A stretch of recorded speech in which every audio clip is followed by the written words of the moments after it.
Jai Hind. In this lecture, we will discuss 1 into 4 demultiplexer. We already know what is demultiplexer. In the case of demultiplexer, there is single input and many output. This is a block diagram of 1 into 4 demultiplexer. There is single input and 4 outputs. How many select lines are required? You already know. M equal to 2 to power n, where m is number of output lines और यहां पर output lines हमें 4 दिया है. n is number of select lines. तो n equal to log with base to m. m कितना दिया है? Number of output lines. Output कितना है यहां पर? 1 2 3 4. तो simply log with base to 4. How I can write 4? log base to 2 to power 2 और ये क्या होगा? 2. तो how many select line are required? 2. One is S1, second is S0. Class you already know. Demultiplexer के case में ये जो input data I है एट ए टाइम ये हमें y0 पे मिल सकता है या फिर y1 पे मिल सकता है या फिर y2 पे मिल सकता है या फिर y3 पे मिल सकता है. ये डिसाइड करेगा जो कॉम्बिनेशन हम सेलेक्ट लाइन में अप्लाई करेंगे. तो simply we can get this information at any of 4 output port and it is decided by the combination which we applied at selection lines. There are two select lines S1 and S0. How many possible combination? 4. 0 0 0 1 1 0 1 1. When S1 and S0 both are 0 0, at that time I will get this input data at Y0. तो simply y0 is input data, rest y1 0, y2 0, y3 0. When s1 is 0 and s0 is 1, at that time I will get this information at y1.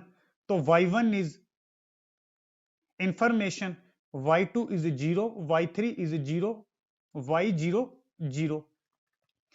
When s1 is 1 and s0 is 0, at that time I will get this information at y2. So y2 is information and rest are 0. Same when s1 and s0 are both 1, at that time I will get this input data I at y3. So y3 is I and rest are 0. Now I will write logical expression. Class पहले हम y3 के लिए लिखेंगे. Basic हम use करेंगे SOP technique. SOP technique basically हम कहां पर यूज करते हैं? जहां पर हमें आउटपुट 1 मिलेगा. बेसिकली ये जो कोई भी जो डिजिटल सर्किट होगा उसकी आउटपुट होगी लॉजिक 0 या फिर लॉजिक 1. लॉजिक 1 क्या होता है कि हमें डिजायर आउटपुट मिली और लॉजिक 0 क्या होता है कि डिजायर आउटपुट नहीं मिली. इस केस में डिजायर्ड आउटपुट क्या है? सिंपली इंफॉर्मेशन, या मैं बोल सकता हूं इनपुट डेटा आई. तो इस केस में डिजायर्ड आउटपुट हमारी है इंफॉर्मेशन आई. तो पहले मैं बाई 3 के लिए लॉजिकल एक्सप्रेशन लिखूंगा बाय यूजिंग एसओपी टेक्निक. तो हमें डिजायर्ड आउटपुट आई कहां पर मिला? In the case of by 3 हमें यहां पर मिला. तो इसके लिए लॉजिकल एक्सप्रेशन कैसे लिखेंगे? y3 इक्वल टू 1 को हम लिखेंगे s1. This 1 can be written as s0 और जो आउटपुट में हमें इंफॉर्मेशन मिली that is i. Now we will write logical expression for y2. y2 में हमें इनपुट डेटा कहां पर मिला? यहां पर मिला. इसके लिए लॉजिकल एक्सप्रेशन कैसे लिखेंगे?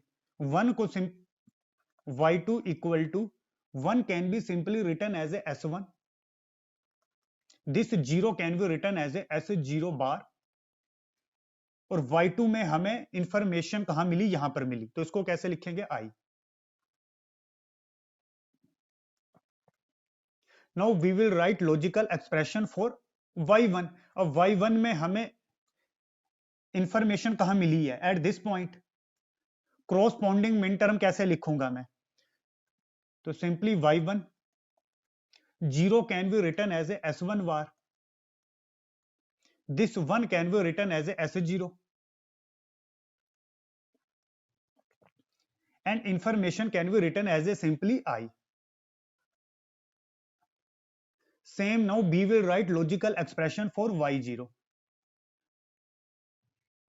आउटपुट में इंफॉर्मेशन मुझे यहां पर मिली, तो simply y0 equal to this 0 can be written as a s1 bar, this 0 can be written as a s0 bar, और आउटपुट में हम इंफॉर्मेशन को कैसे लिखेंगे? Simply I। These are the logical expression. Now we will design circuit from logical expression. Now we will draw circuit representation for this logical expression. This is S1, आगे not gate लगाया है, तो आगे क्या बनेगा? ये S1 बार, तो ये पूरी की पूरी लाइन रिप्रेजेंट करेगी S1 bar. This is S0, ये सारी की सारी लाइन रिप्रेजेंट करेगी S0। आगे नॉट गेट लगाया है, तो यहां पर आउटपुट क्या होगी? S0 बार, तो ये सारी की सारी लाइन रिप्रेजेंट करेगी S0 bar. And last is information. There are 4 logical expression for y0, y1, y2 and y3. So we have to use 4 AND gate. This is a AND operation, this is a AND operation, this is a AND operation. So we have to use 4 AND gate, 1, 2, 3, 4. 1, 2, 3, 4. What is the logical expression for y0? S1 bar S0 bar into I. तो this is S1 बार, ये S1 है, आगे not gate लगाया है, तो this is S1 बार। तो हम connection कैसे लगाएंगे? This is S1 bar, this is S0 bar and this is information. तो आउटपुट क्या होगी? S1 bar S0 bar into आई, और आई क्या है? इंफॉर्मेशन, या आप इसको बोल सकते हो input data.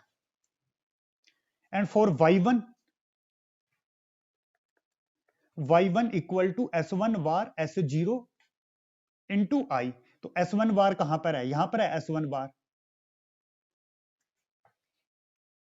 Into S0, and third one is I, information. तो आउटपुट क्या होगी? S1 bar S0 into I. Third is y2 is S1 S0 bar I, तो this is S1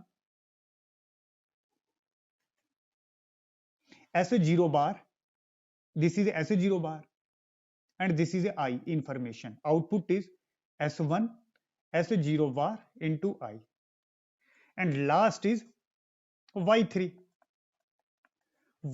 is S1 S0 into I. तो S1, this is S1 S0, this is S0 and this is a information, and the output is, यहां पर AND operation होगा, S1 S0 I। तो this is a circuit diagram for 1/4 demultiplexer। Class जो ये circuit है, ये किसको verify करेगा? इस ट्रुथ टेबल को। अब मैं इसमें दो केसेस वेरीफाई करूंगा। जैसे S1 की वैल्यू 0, S0 की वैल्यू 0, तो उस केस में y0 पे हमें इनपुट इंफॉर्मेशन मिलेगी, रेस्ट y1 y2 और y3 0 होंगे, तो इसको आप प्रूव कर सकते हो। S1 0 S0 0, S1 0 S0 0। तो उस केस में जैसे ये 0 है, तो ये 0 S1 इनपुट कहां पर हमने दी हुई है? एक तो y2 की इनपुट है S1, एंड गेट की कोई भी इनपुट 0 होगी तो आउटपुट क्या होगी? हमेशा 0। सेम ये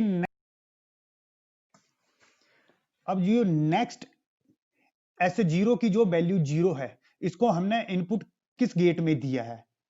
यहां पर हमने ये जो ऐसे जीरो की वैल्यू जीरो है तो यहां भी जीरो, एंड गेट की कोई भी इनपुट जीरो होगी तो आउटपुट क्या होगी, हमेशा जीरो।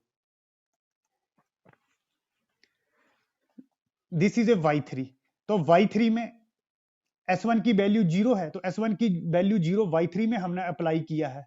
एंड गेट में अगर कोई भी इनपुट जीरो होगी तो बाकी हमें इनपुट नहीं देखनी पड़ेगी, आउटपुट क्या होगी, जीरो। तो y3 इज अगेन जीरो। अब y0 क्या होगा, S1 की वैल्यू जीरो है, आगे नॉट गेट लगाया है तो इसकी वैल्यू क्या बनेगी, वन। अब ये यहां पर वन है, वन हमने इस एंड गेट को अप्लाई किया। इस एंड गेट की सेकंड इनपुट है S0 बार,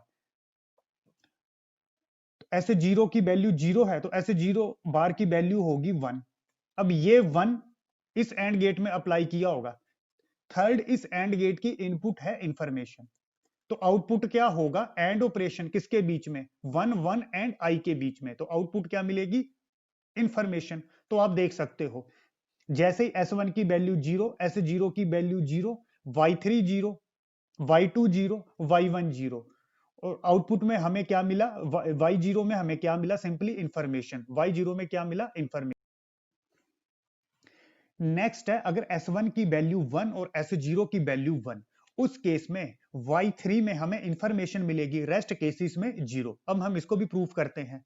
S1 की वैल्यू वन, S0 की वैल्यू वन, आगे ये नॉट गेट लगाया है तो S1 बार क्या होगा, जीरो।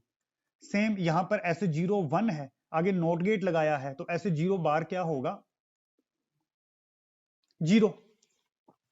अब इस केस में क्या होगा, आउटपुट y3 में मुझे इंफॉर्मेशन मिलेगी और रेस्ट केसेस में आउटपुट क्या होगी, जीरो। y2 जीरो होगा, y1 जीरो होगा, y0 जीरो होगा। कैसे, जैसे y1 की एक इनपुट कहां से आ रही है, यहां से आ रही है। यहां पर S1 बार की वैल्यू क्या है, जीरो। एंड गेट की कोई भी इनपुट अगर जीरो होगी तो आउटपुट क्या मिलेगी, जीरो। सेम y2 की इनपुट कहां से आ रही है, एक इनपुट इसकी जो सेकंड वाली है यहां से आ रही है, और यहां पर वैल्यू क्या है, S0 बार की वैल्यू जीरो। एंड गेट में अगर कोई भी इनपुट जीरो होगी तो आउटपुट क्या होगा, जीरो। तो y2 again zero. Next next है y0। y0 की एक इनपुट कहां से आ रही है, S1 बार से, S1 बार की वैल्यू जीरो, और इसकी सेकंड इनपुट भी S0 बार से आ रही है, उसकी वैल्यू भी जीरो। एंड गेट की कोई भी इनपुट जीरो होगी तो आउटपुट क्या मिलेगा, जीरो। अब y3 में क्या मिलेगा, y3 में हमें सिंपली इंफॉर्मेशन मिलेगी। तो यहां पर इसकी वैल्यू क्या है, S1 की वैल्यू वन, इसकी जो सेकंड इनपुट है इसकी वैल्यू क्या है, S0 की value one, and that is a third is information. अब यहां पर एंड ऑपरेशन होगा वन वन एंड इंफॉर्मेशन का, तो y3 क्या मिलेगा, i। तो आप देख सकते हो y3 equal to information and rest are zero, y0 zero, y1 zero, y2 zero. Same आप बाकी दो केस भी वेरीफाई कर सकते हो। तो this is a 1 into 4 demultiplexer.